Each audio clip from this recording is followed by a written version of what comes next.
জন্ম থেকেই হাত দুটি অপরিণত, আঙুল নেই কোনোটিতেই। এই শারীরিক প্রতিবন্ধকতা নিয়েই পায়ে লিখে মাধ্যমিক পাশ করেছে ত্রিপুরার প্রলয় দে। লেটার নম্বর পেয়েছে বাংলা ও ইংরেজিতে। পরিবার আর্থিকভাবে সচ্ছল নয় কোনোদিনই। তার বাবা দিনমজুরের কাজ করেন, মা অঙ্গনবাড়ির একজন কর্মী।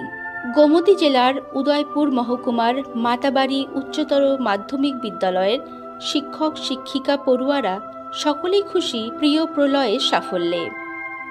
তবে শুধু লেখা নয়, পা দিয়ে ছবিও আঁকে। জন্ম থেকেই সে বিকলাঙ্গ, অর্থাৎ দুটি হাতই ছোট।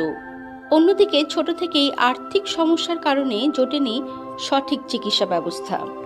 তবে তাতে কি এসে যায়, পা দিয়েই ছবি আঁকে ত্রিপুরার প্রলয় দে। সাইকোলজি নিয়ে পড়াশোনা করেছে।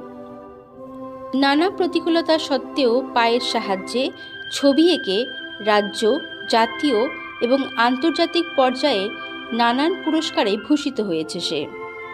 আমরা অনেকেই নিজের অক্ষমতাকে নিয়ে দোষারোপ করি এবং ভেঙে পড়ি। তবে সমস্ত রকম প্রতিকূলতাকে প্রত্যাখ্যান করে প্রলয়ের এই আত্মবিশ্বাস আমাদের প্রত্যেককে অনুপ্রাণিত করে তোলে।